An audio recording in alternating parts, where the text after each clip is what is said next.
Welcome, everyone, to the next episode of Fate. How's everybody doing out there? On today's show, I'm putting out another Fate flashback episode.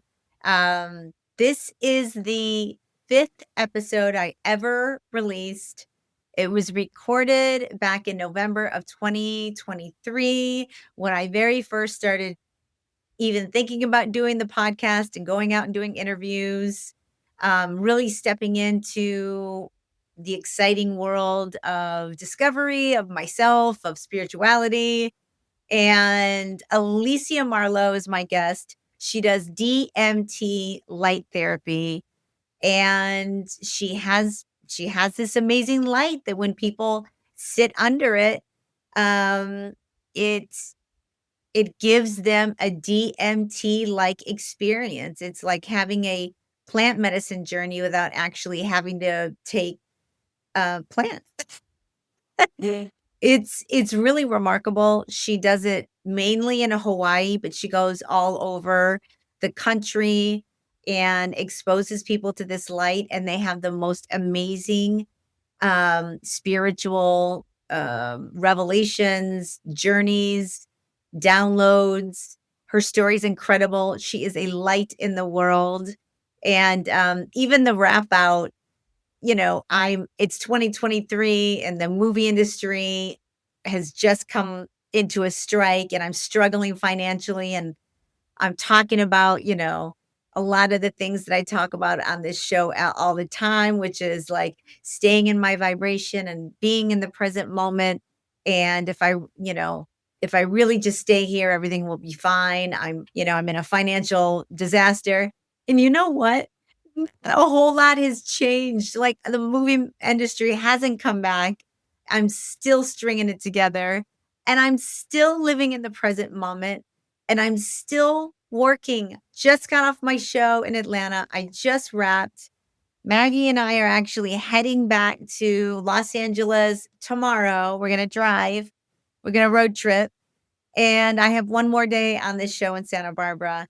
And then I'll be able to hopefully put out new episodes every single week. I have, gosh, a half dozen interviews lined up for uh, September already.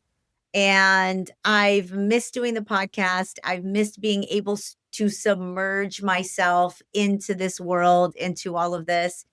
But anyways, I want to start talking about my own journey more, about what's going on globally right now. What do I think it means? This whole podcast has been like a school for me, and it was really nice to listen to my old self talk about living in the present moment. 2023 seems like a million years ago now. But the episode with Alysia is amazing. She has a website. It'll be in the show notes. If you ever get a chance to sit under this light, it could bring you who knows what, an enlightenment in some way. Like it's a pretty cool, amazing situation to expose yourself to. I did it and I had visions. It's amazing. Anyways, this is episode number 5 on this Fate flashback. Enjoy, everyone, and I will see you next week for the next episode of Fate. Journey well, everyone. My name is Christy Busby, and you are about to listen to the next episode of my podcast called Fate, From Atheism to Enlightenment. So come on in, join me. We're going to talk about it all, from atheism to enlightenment. Alrighty, guys, here we go. Get ready, and welcome to your Fate. Welcome, everyone. On today's episode of Fate, I am bringing you Alysia Marlowe. She does DMT light therapy, and she's here to tell us what it is, how it can help people, and her spiritual journey of how she got there. Welcome, Alysia. Welcome to your Thank you. clinic. Welcome aboard. Thank you for taking the time to spend with me today and discuss your DMT light therapy. Why don't we just start talking about what is that? What does it do? Most people have never heard about anything like this, so Do tell. Thank you for asking. I love sharing this. So, the DMT light therapy is the name that has just kind of come up through sharing it because of how it just naturally accesses your brain's ability to release DMT. And I've been doing this for 9 years now, sharing it as much as I can, anywhere I can, all over the country, even globally. And it's so simple. So, anyone, as long as you're not a photosensitive and an epileptic, those are the only people that I primarily say, no, no, no. Good note. Good note. Everyone else, if you know that you're comfortable and confident and you read through everything on my waiver, you can do this. So, it meets a lot more people right where they are. And simply closing your eyes and the flickering light is strobing at frequencies. So, imagine your closed eyes, through your retina of your closed eyes, you're receiving the frequencies. And your brain just wants to follow the light, match the frequencies of its choosing, not all of them. It's like a simple cocktail of a few frequencies. And so right away, your brain just goes on this deep meditative journey, just drops in.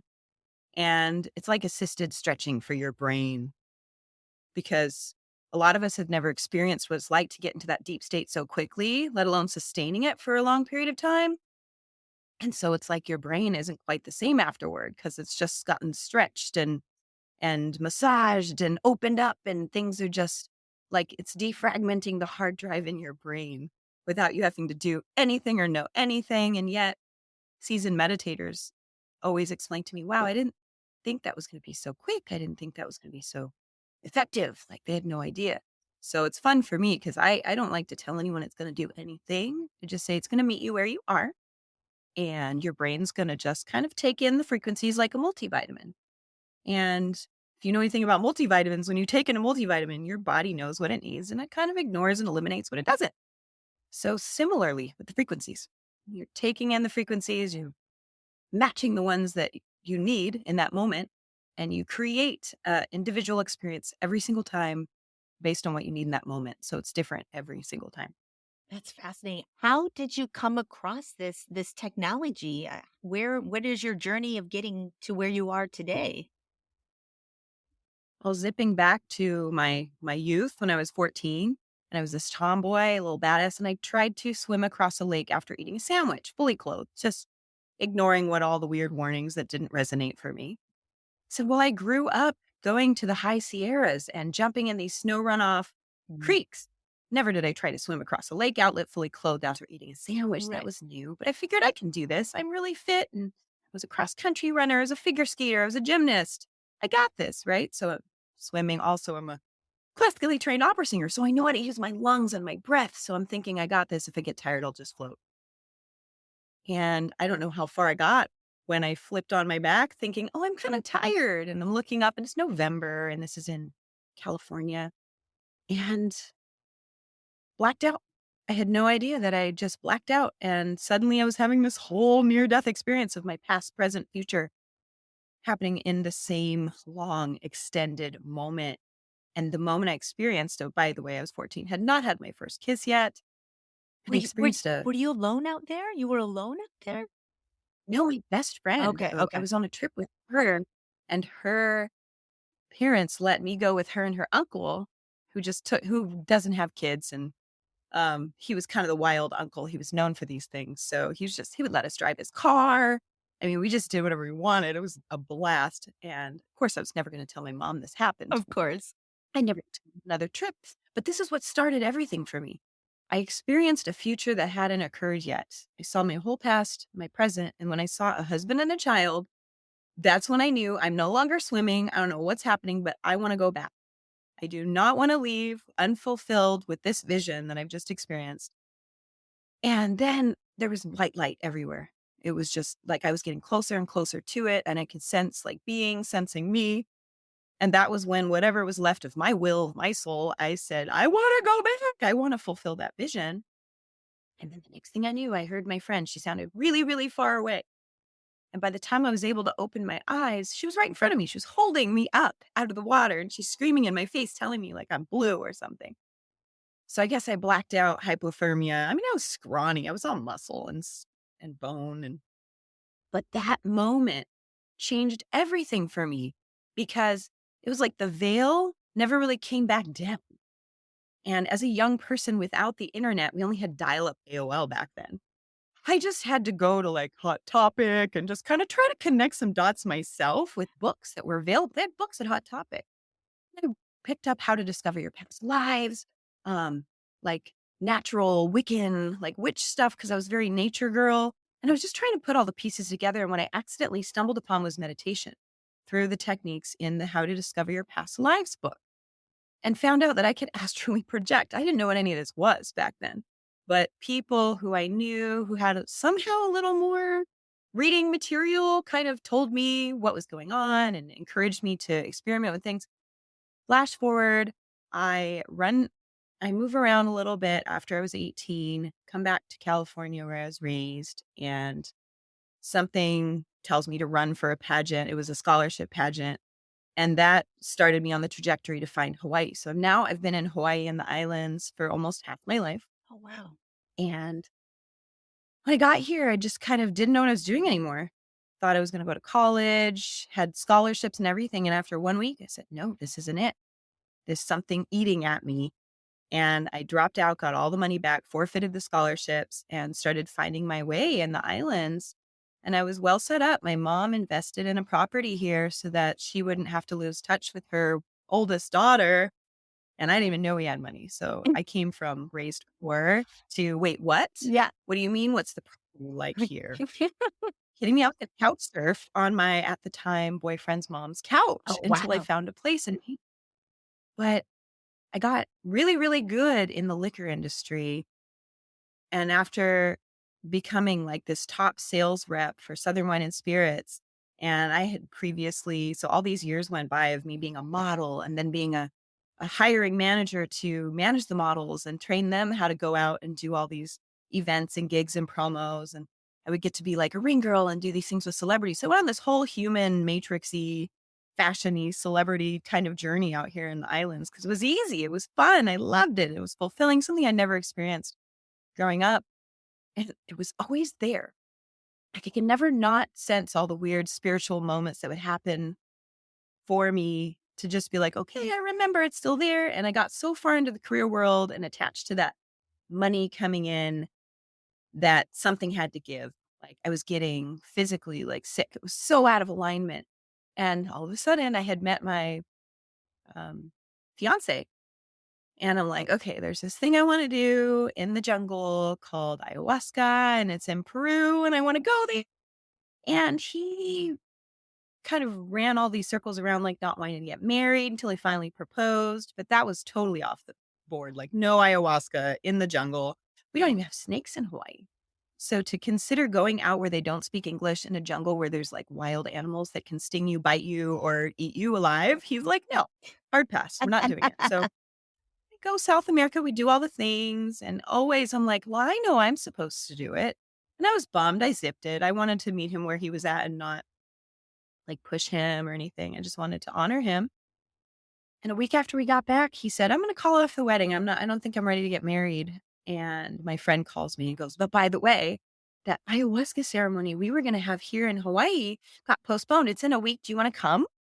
Mind you, now we're 3 weeks before our wedding. And I said, well, let me know to my fiance if we're not getting married because everything's paid for.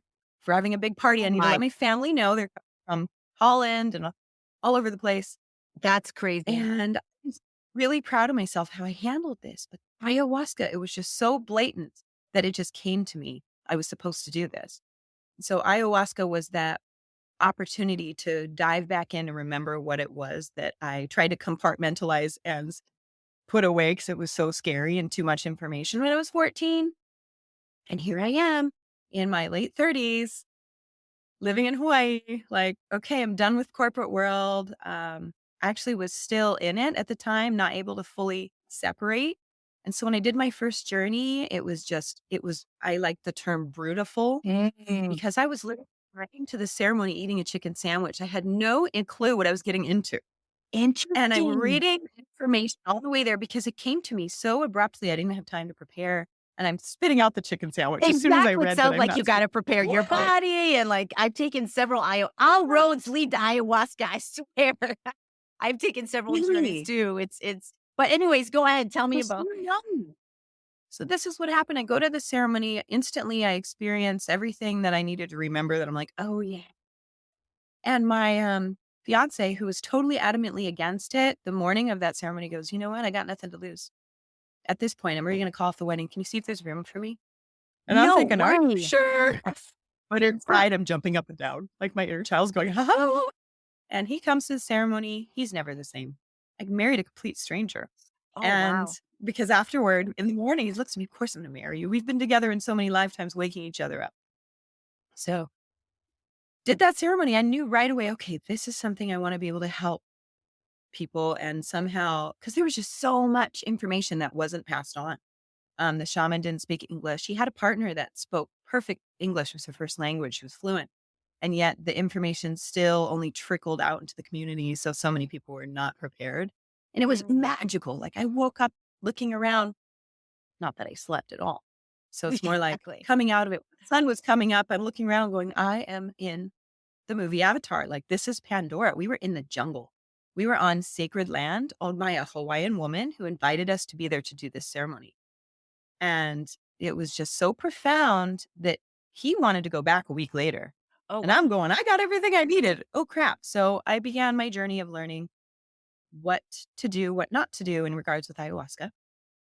And he started seeking online. He couldn't go back to his life as a personal trainer. Oh, wow. He So really quickly knew he was supposed to be something else and eventually discovered he was supposed to be a wizard. And I didn't even know what that meant. So I just was like, okay, we're going to put a pin in it for later and I'm going to do my thing. But I became this person who decided I'm going to coordinate these ceremonies. I'm going to bring the shamans here. I'm going to make sure I consult with people so that they know what they're getting into. I'm going to ask the shaman for all of their data and their information. And I would spread that awareness. I would get full medical history disclosures and just fully make sure people knew what they're getting into. So the only people that came to the ceremonies I coordinated were the ones that were comfortable, confident, knew what they're getting into, and could be safe knowing that I had done the same thing to kind of vet everybody that was coming in. So everyone was safe on all sides.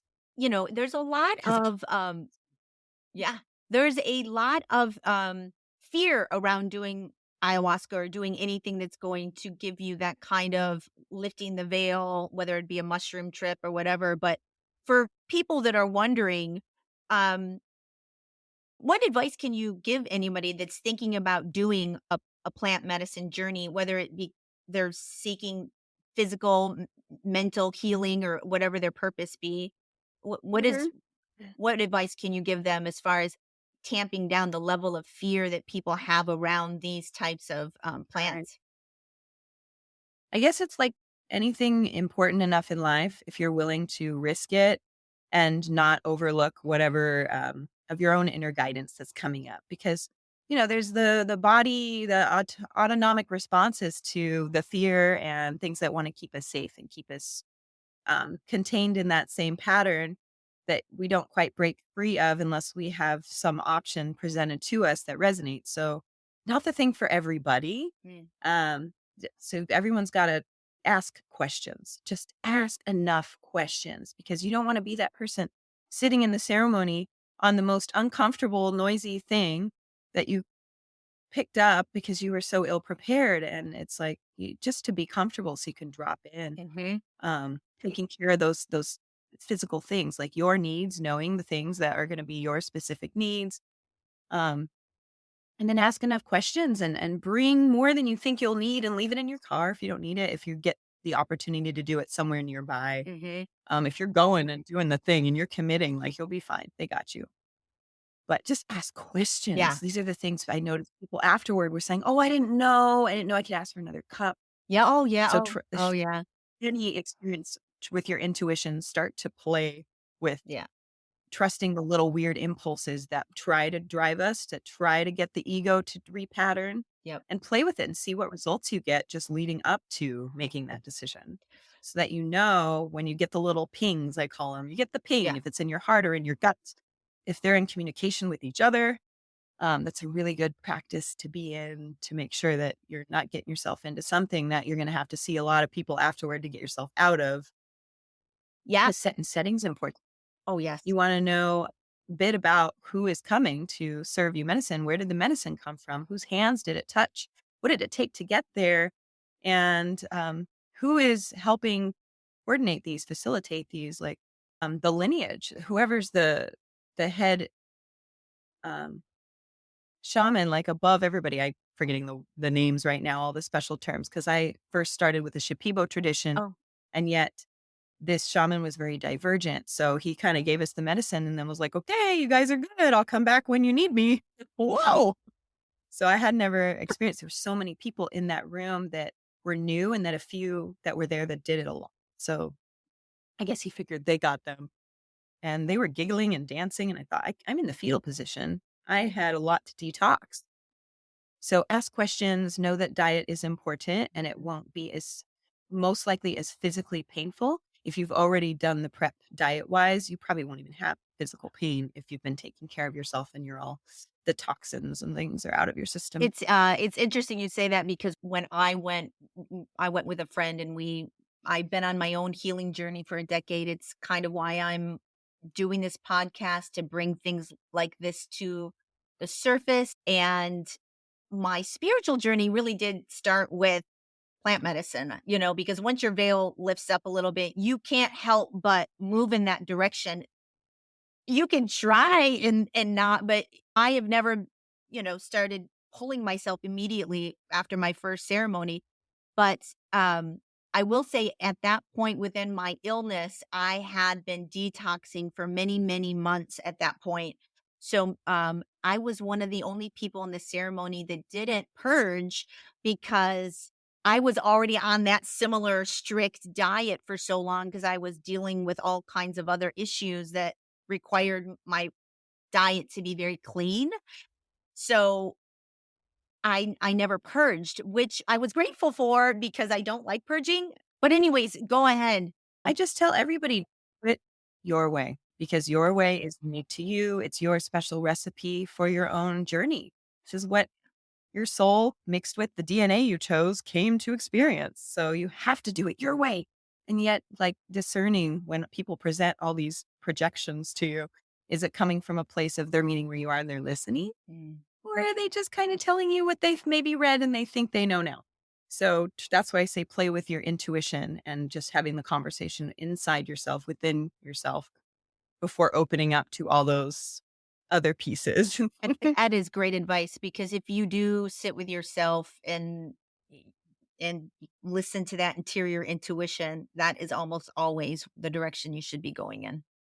But so from ayahuasca So from ceremonies there, to yeah, so from there to the light. So I actually did 14 ayahuasca oh ceremonies in wow, total that I can remember, twice pregnant. And so I have one ayahuasca baby. nice. And what I discovered is so I did get married. I'm no longer married. And yet at the time, he started to do a lot of searching online, trying to connect the dots for his visions. He was sketching a lot of things that were coming true later.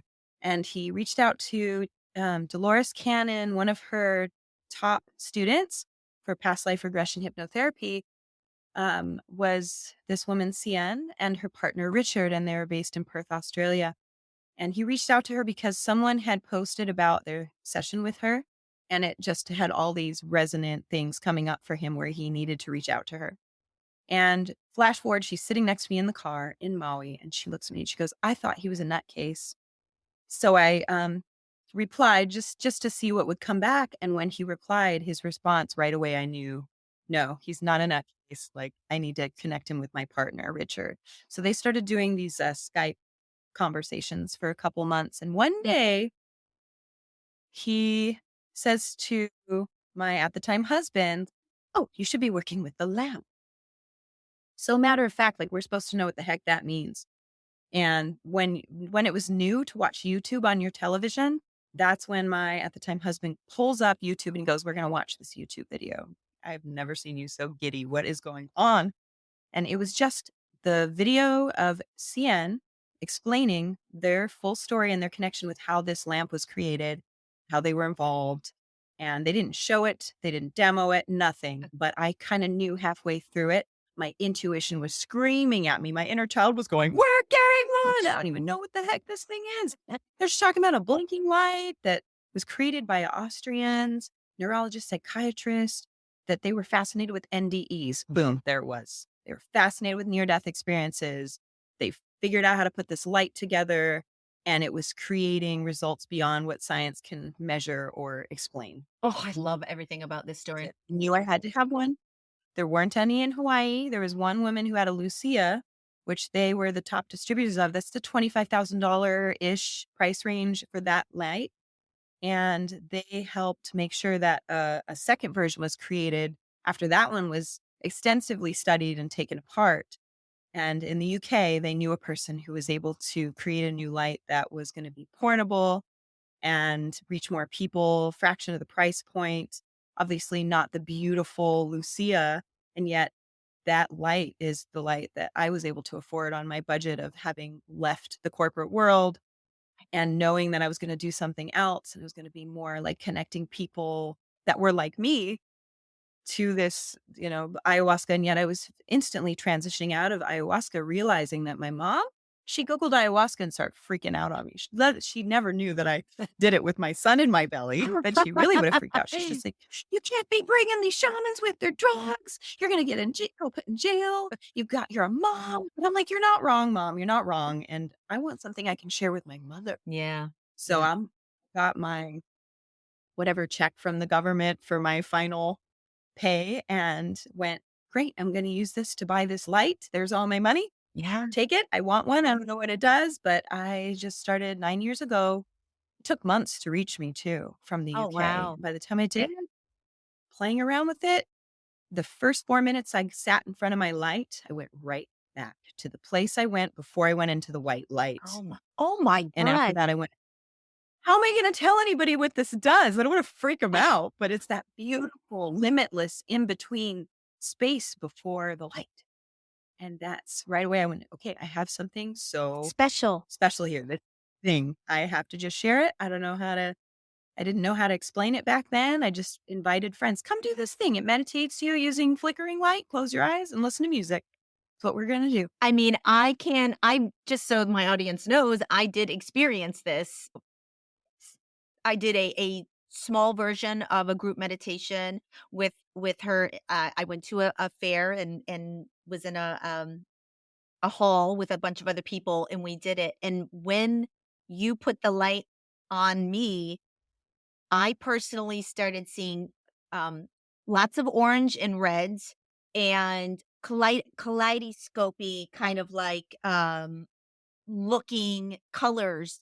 I also saw a very bright light that was about this thick, and it was like super white, silver white. It almost looked like an angel or something was standing in front of me, but I didn't have any real definition other than that it was a light, just a light standing there. You get, I don't know if you'd call them downloads or people talking to you, or it's your own voice. I don't know, but I like to feel sometimes it is my higher self or my intuition. But I had a knowing of that was like one of my angels or something like that. I had like, which is why after the small meditation, I went and found you in the hall. And I remember I was the one that kept on saying, "Are you ready yet?" And I would keep coming back, and I was like, "Okay, I'm gonna go home and walk my dog real quick. I'll come back." You're like, "Okay, great, come back." And then finally, I think you were getting ready to shut down, and I poked my head back over there. I was like, "Is there anybody here? Can I do it yet?" And you're like, "Oh my God." And I think it was one of the last sessions you did for the night. I barely snuck one in, but I waited for hours, checking in You with were you. supposed to be there Yeah. I mean, it is, in that session. that's, Mhm. the second time I sat for the longer time, and it was even more intense. I mean, it was amazing, and I want to do it again.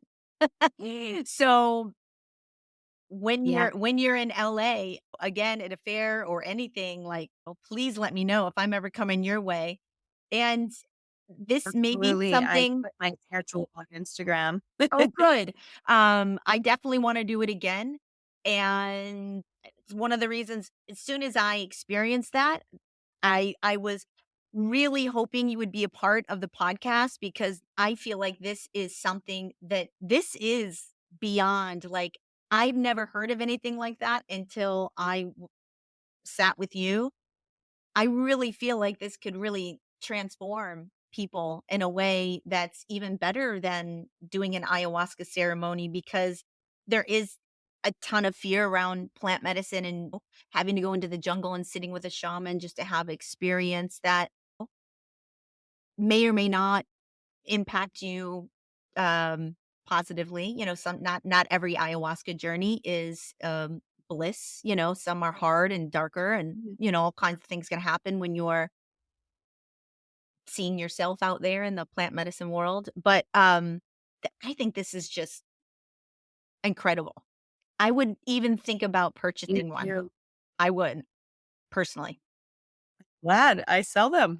I get them I out to mean, people. And my favorite thing is after all these years and 9 years, I have so much, like a wealth of experiences that I can share tips with you of things that you maybe hadn't realized you could do with this. Like I have a backup battery pack. I hiked this thing up to Haleakala on Maui, mm. hiked it up to Mount Shasta, and I have facilitated sessions for the people that were with me using it that way. That's I've done incredible. it with sound healers where we collaborated. We had gongs, we had bowls, we had chimes, we had ocean dubs. Just I sing, I channel. I didn't know these were things that were going to come out. They just come out organically with everyone that just shows up. And so there's so many ways to experience it. And yet, yeah, and now I just like to buy a set of zero gravity chairs for every state I travel to. And then I either donate them or I give them to a friend. And I try to hook up. I have wires I can hook up. And this is the only light you can sync vibration with the sound. Mm. So I can actually turn a zero gravity chair into a vibroacoustic sound bed that syncs with the light. And I have people coming to me going, "Oh my gosh, I That's took a microdose today. Is that okay?" I'm like, yes, that's highly recommended, actually, because that's going to combine with your DMT. That psilocybin, that little bit of psilocybin with your DMT becomes this beautiful portal to opening you up to more information in the most gentle way. And as soon as you open your eyes, you're back. And it is transformative. You really don't ever look through the same lens once you have these experiences. You just don't. It changes you foundationally. It's hard to explain unless you experience though. I encourage as many people as possible to get out of your comfort zone and lift the veil and make that transformation. But at the end of the day, everybody's got their own path and everybody has their own comfort level and everybody has their own journey and not everybody Yeah. Choose the path that's best for you and then reevaluate it if you're still like, because we're all changing and evolving, and Yes, we are. so should our What do you have any amazing stories to tell from the light therapy through a client, through yourself? What kind of yes. experiences you really can have? I would say I'll tell you 3 in particular because the first one was just the very first person I invited to try the light. I didn't know how I was going to share it yet, so thought, well, how about a dark room? And I live in Hawaii, so it's hard to find a dark room. So it was literally the bathroom. It was the only room that was dark during the day. So I set her up. She's sitting on the toilet with the lid down, and I set up the light for 4 minutes, just a 4-minute demo. And within 2 minutes, I hear her screaming. So I come in and what's the matter? Oh, I didn't know which way was up. So she grabbed the walls. So are you okay? She goes, yeah. So I put her for another 4 minutes. I step out. I come back. She's bawling. I said, now what happened? She says, well, I'm going for an interview, for a job interview when I get home. She was visiting from Northern California. She goes, I was there home after, and I already had the job. Like she time traveled to the moments after she already had the job and she was home. She did get the job. Oh, So she was just crying. Like she couldn't believe that just happened in 4 minutes, sitting on my toilet in the dark bathroom under the blinking light for 4 minutes. I'm going, okay. So the next friend I invited to try it, he is a personal development speaker and coach for many, many years. I'm trying to remember it. It wasn't with Sai Seminars. It was the one before that, Landmark. And so he comes and he's thinking, oh, okay, I did my research. I want to go in and get as much out of this as I can because he's all about working on himself. So he does 3 sessions in a 7-day period. And on the third session, my little gut is like, go take pictures. And by this time, I had ordered a blackout tent that goes over a mattress for people who sleep during the day. But I put it on the floor, put some mats and pillows inside, set up the light inside, and zipped it halfway. And I went and took some pictures. And I look at the pictures before a session is done, and I see something.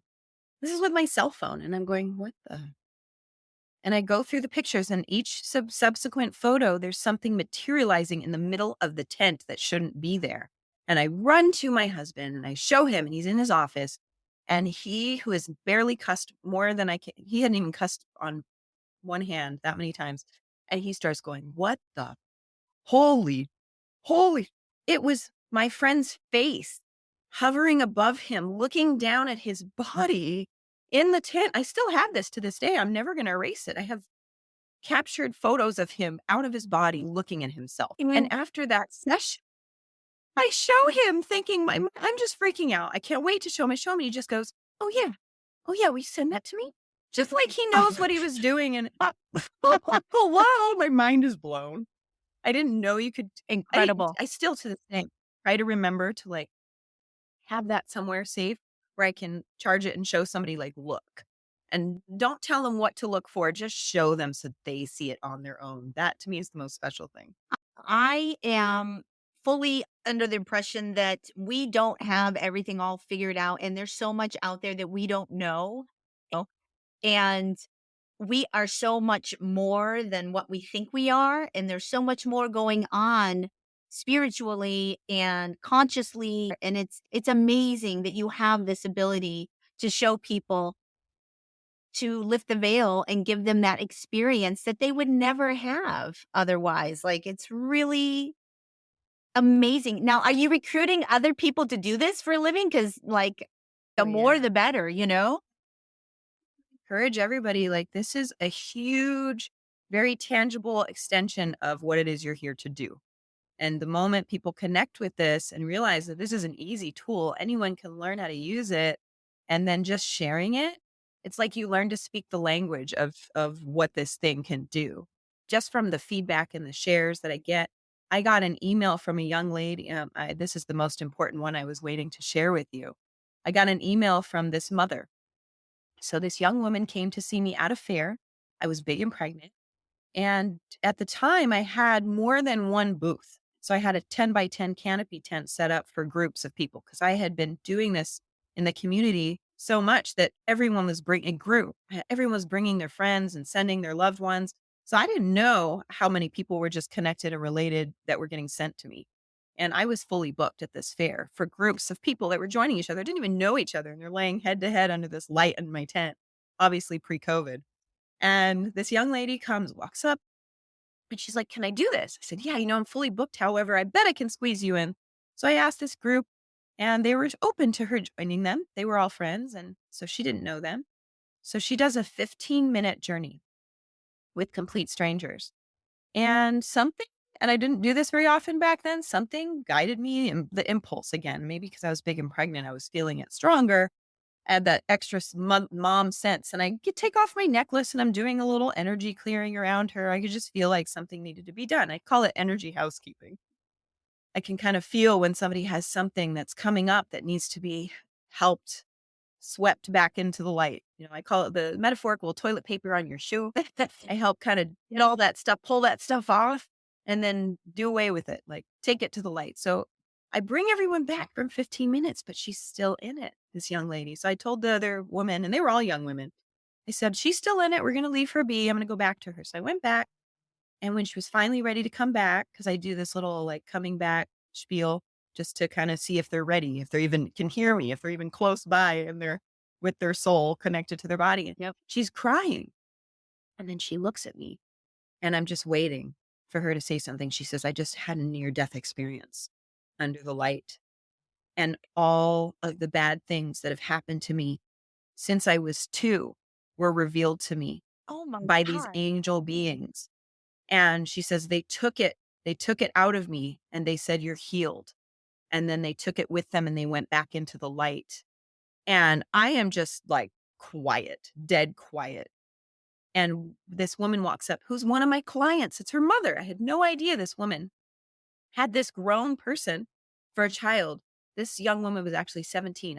I thought she was an adult. And her mother sent me this huge long email about a week later thanking me, saying her daughter had been abducted, missing for Oh, 5 months. She had been drugged and sex trafficked and had no recollection of anything or anyone that was involved with what had happened to her. And it had stunted her social development. And she just seemed like this adult person on the outside. And her mother thanked me. She says, "We tried everything holistic when we got her back. We just felt like so strongly that holistic was the approach." And her mother was married to another woman, and they were this powerful, they were just one of my favorite powerful couples on the island. I had no idea they had these children from this previous life, yet let alone that this was just a 17-year-old young lady. So years later, I'm here doing a session for 8 women, and the mother, she booked a session with me to revisit right before she left the islands to permanently just relocate and go live in an RV with her wife before her grandchild was born. She says, "If my grandchild's born, I'm gonna get stuck here." But this is the same daughter. The daughter that I saw years ago when I was pregnant. She says to me, "I just have to," she starts bursting into tears in front of these 8 women she doesn't know to tell them the story of how this light in 15 minutes helped her daughter reset and heal from such extreme trauma. She says, "We didn't even know that she had been abused at 2 years old." And she had all that awareness come to her in that moment in the light where she was able to process it, heal from it. And now she's an advocate. She goes to high schools to talk to young women about sex trafficking. She was a nurse. She has a job. She was expecting her first child. oh, So all these things have transpired since back then. And so to me, that's one of my most yes. like heartwarming reasons why I do this. Yes. That is an incredible, impactful story. I would love to sit with you again. I'm going to be following you on Instagram to try and squeeze another session in with you for sure. Now, was your spiritual awakening kind of began at 14 then, I guess, when you had your near death experience? And from that, did you feel like it put you on a spiritual path of enlightenment? Or do you feel like it was the ayahuasca that really kind of changed the game for you? Were you spiritual as a kid? Is your family an organized religion, or how how Great how question. do you navigate that in your life? My mother was raised Protestant, and she's Dutch, 100%. She had to be the first one to communicate and make everything happen for her family because she was the oldest child, and they immigrated from Holland to Canada to the US.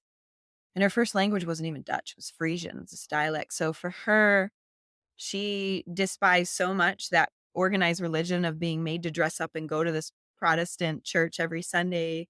And she despised it so much, she didn't want to force me into that same Mhm. way of being. So she said, "Nope, you figure out, you think for yourself, you do it your own way." And yet she still projected all of her, what she wanted me to do on me growing up. She just didn't, she kept the religion out of it.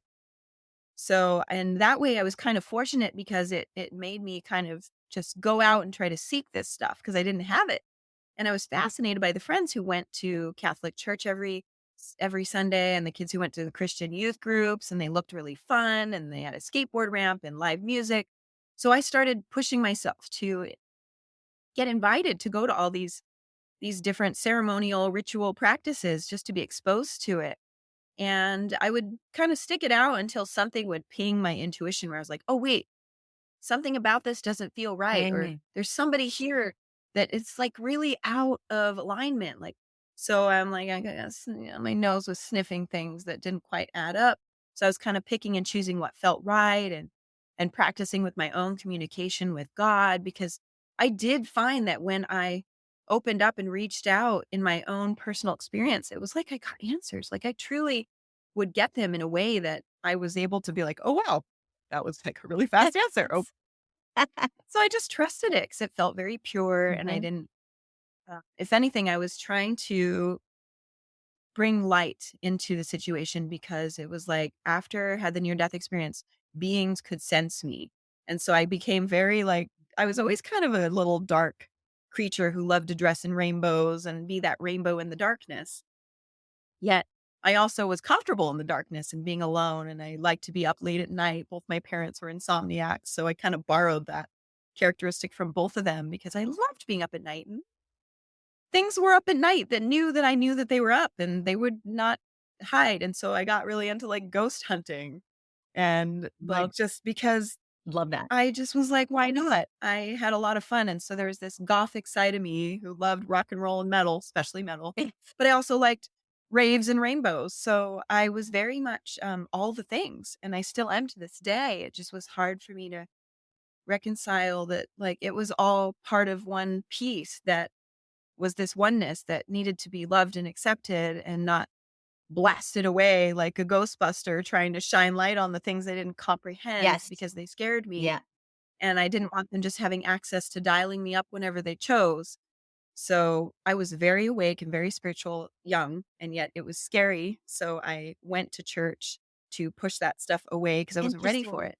So I put it on pause, but I compartmentalized a lot of the good parts of myself by locking away the spiritual parts from the fear of things that I didn't want. I didn't want them to access me to the point where they could maybe take over Yeah. because something happened one where I meditated on a full moon, not knowing how potent that was, and then couldn't get back in my body because I projected Oh, out. wow. And Wow. my friend saw me twitching on the ground and she was picking me, same friend that saved me in the lake. Now I'm all like, oh, I'm going to figure out what this is all about. I'm going to meditate on my past lives. And I accidentally left my body. And she saw me twitching and she was shaking me and I wasn't coming to. And so Wow. that I was like, okay, it's too much, too fast. I don't know what to do with this. I'm not ready. I don't want it yet. Do you have do you have a story to tell about a darker, lower vibrational experience that you had when you were younger, when you were picking up on a darker energy? Yeah. It is out there. What can you tell us about your experiences with darker? I was always fascinated by them, and I preferred horror movies as a 4-year-old to anything else. Like, Ah, I loved scary sounds movies, me. and back then we didn't get told what we couldn't watch.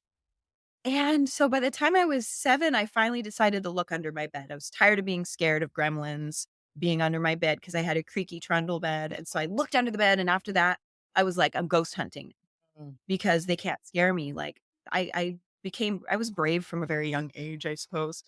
And when I had the near death experience, and then it wasn't like I could just shine a flashlight and maybe not see it. Now it was like I was home alone one day and I was obviously a teenager after the thing had happened. So I was maybe 15 or 16. And there was still some sunlight, and the sunlight sets a little later in Southern California.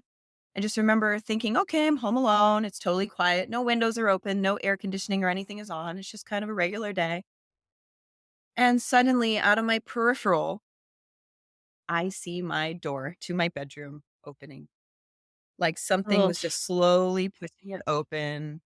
And I'm turning just as slowly as I'm sensing the thing opening. And there was this black, looked like liquid smoke, like smoke moving through water, floating into my bedroom in broad daylight. And mind you, I've never tried drugs. I'm like sober child. I'm like good girl. Maybe I tried to smoke my friend's mom's cigarette a few times with her because we're like, but I'm just like, that's it. I dropped to the floor in the fetal position as this thing floated into my room. Before it even got within 5 feet of my head, I dropped to the floor in the fetal position, hugged my knees, and just bent over and begged to keep my life because I didn't know what was happening. I thought something's trying to come. It could be, it wants something. I don't know why it's here right now, but that was it. I don't know if I blacked out because I laid there in that fetal position and I did not get up until I heard my parents in the garage door opening downstairs. I don't know how much time went by. I was too scared. Imagine when all the senses on I like all mean, your I hair have stand chills up. right now. You telling me the story? Yes.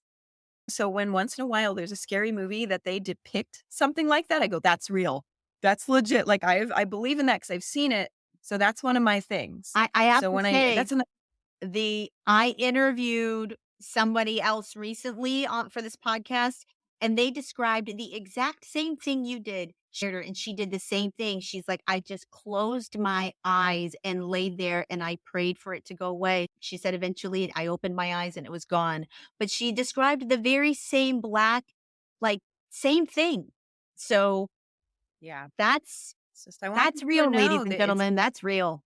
a real thing Yeah. and you don't have to be afraid of them. You just, in that moment, your response is going to be whatever it is. And mine was a fight or flight. I just dropped. I Yeah. just went limp and held myself and begged to live. And yet, not all experiences are like that. There was another instance when I had a boyfriend who lived on a historical site that was actually historical. No one could ever change it. So they were allowed to live there. And it was over 100-year-old house where Native Americans had been buried and farmers had taken it over years later. And he's like, "Oh, this place is way haunted." And one day when our to go order got messed up, he left. I was alone in the house in his room, and the blinds on the window, like the window was pushed on so hard that the blinds were shaking.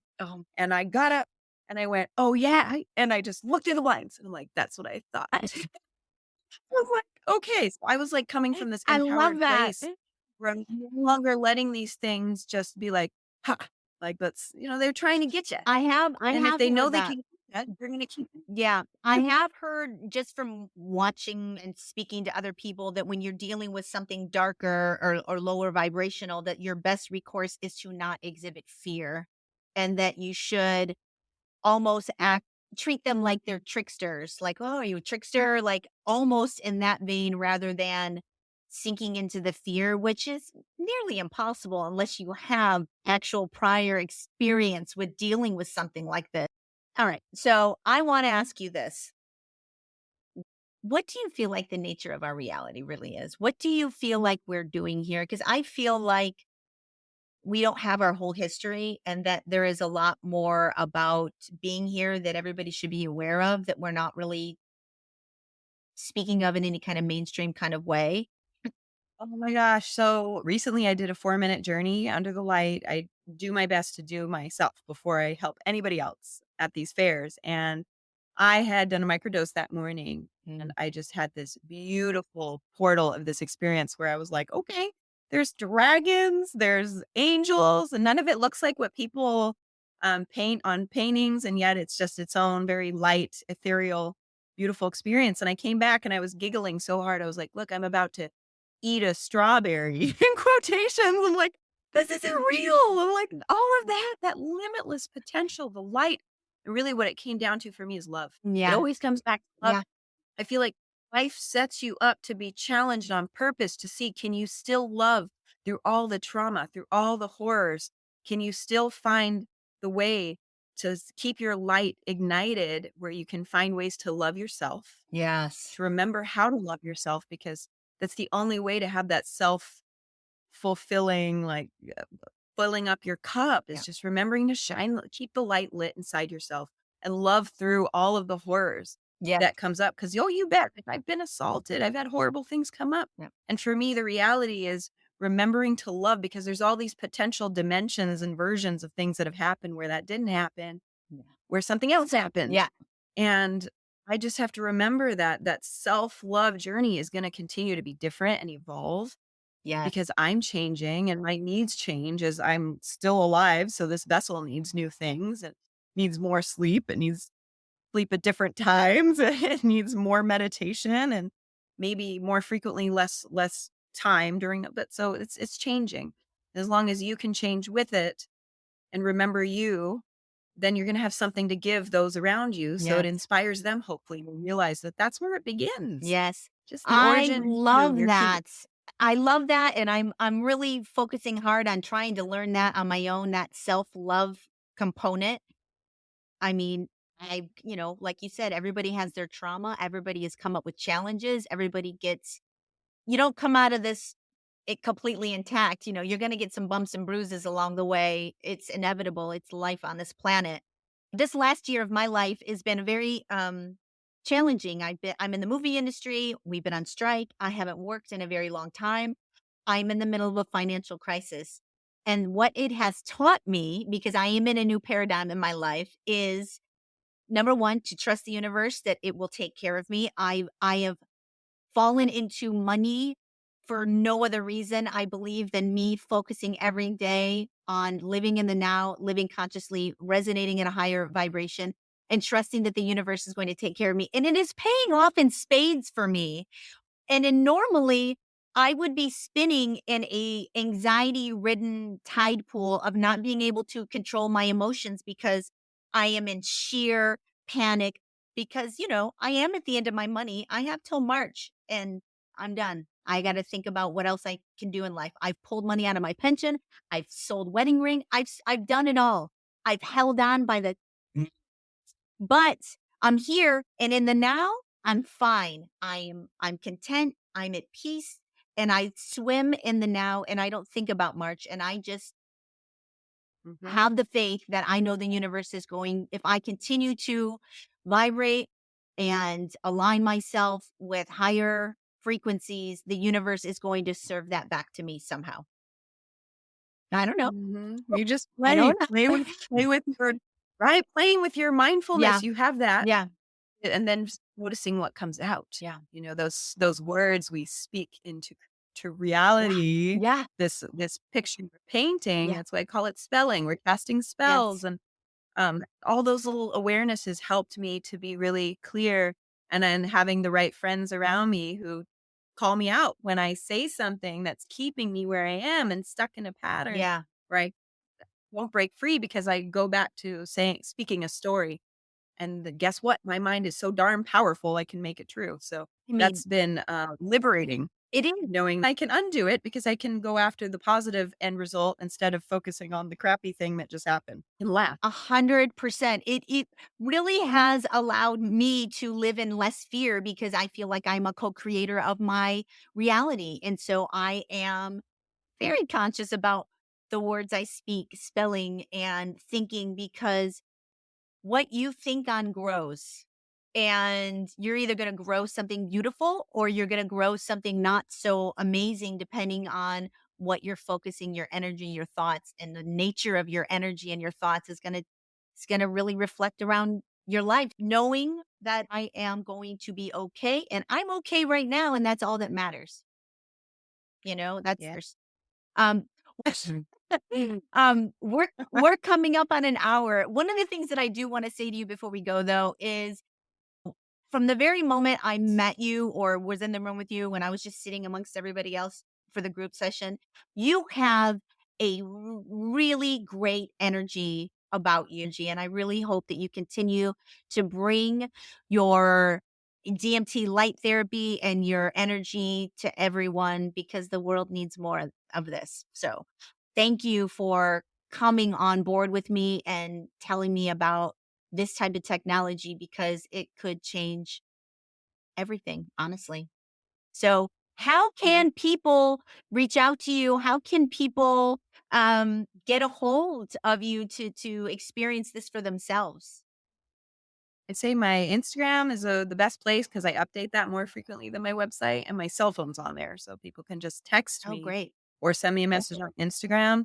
That way, because there's usually some days before and after my fairs where I'm going to be in certain areas on my way to state to state where I could see somebody in another Oh, location. great. That's the best way to find out.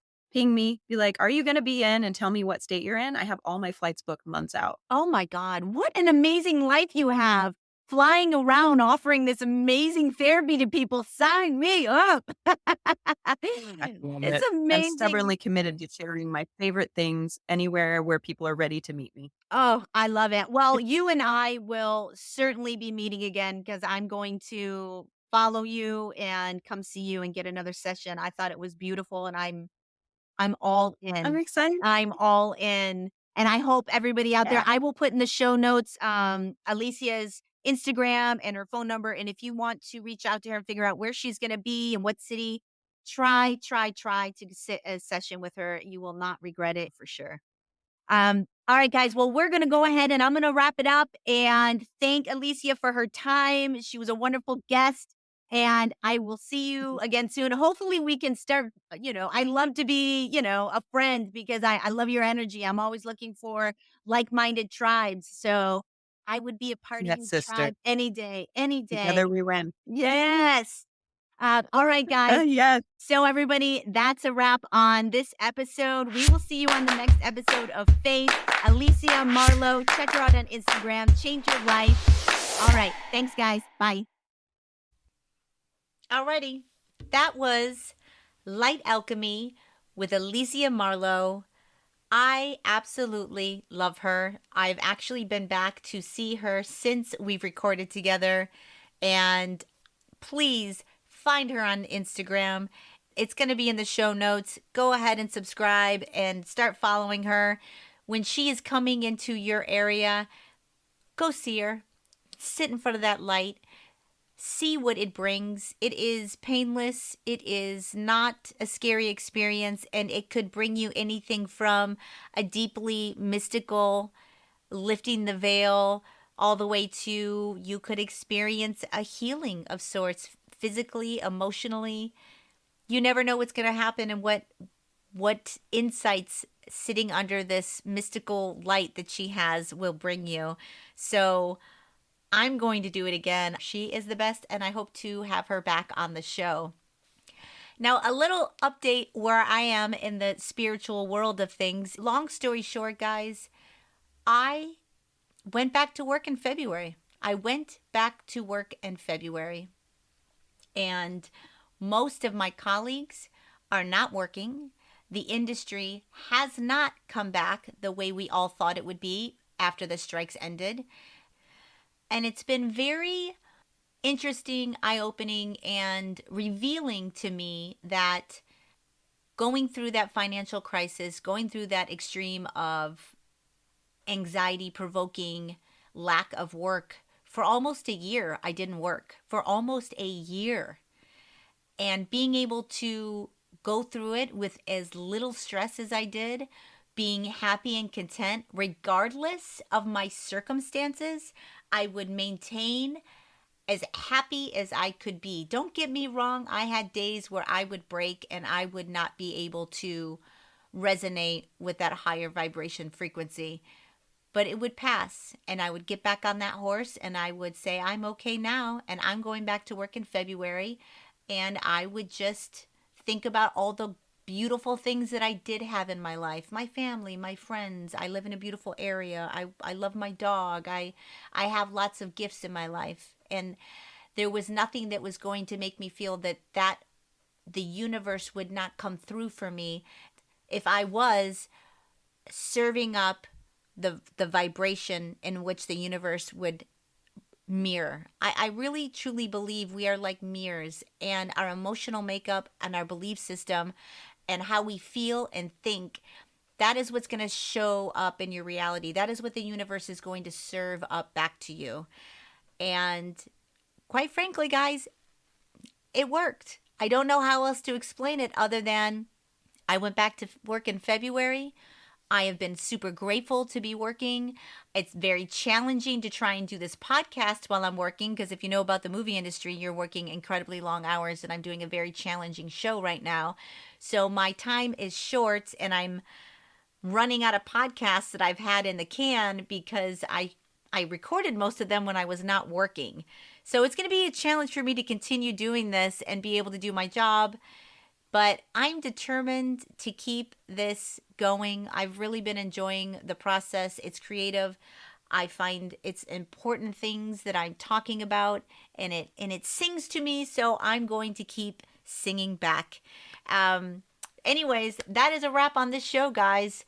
My insight will keep coming. I'm going to have amazing guests coming up for you.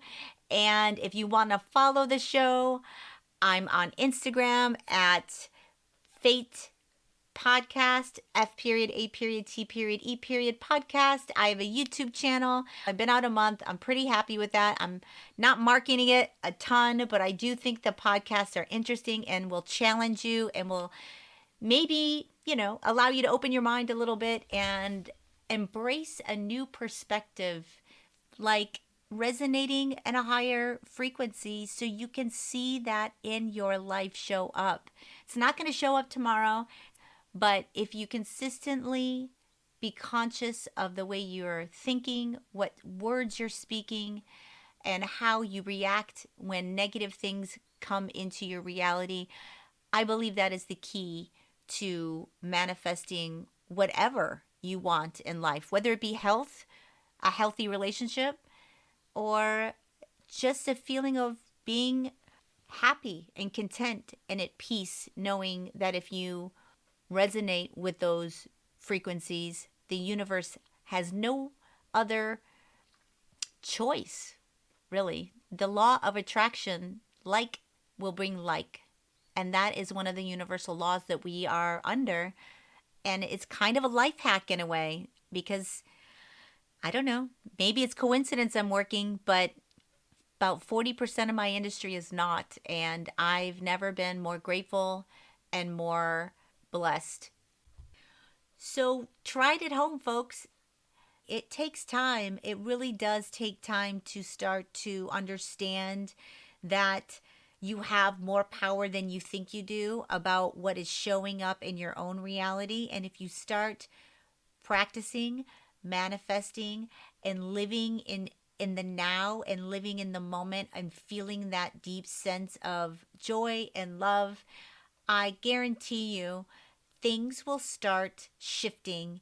And once you see shifting happening, you'll start wanting to pursue this way of being because it will open up and it will allow things to flow better in your life. I truly believe that. Truly believe that. That is the direction I'm going in here, folks. And until then, guys, we'll see you next week. Journey well, everyone.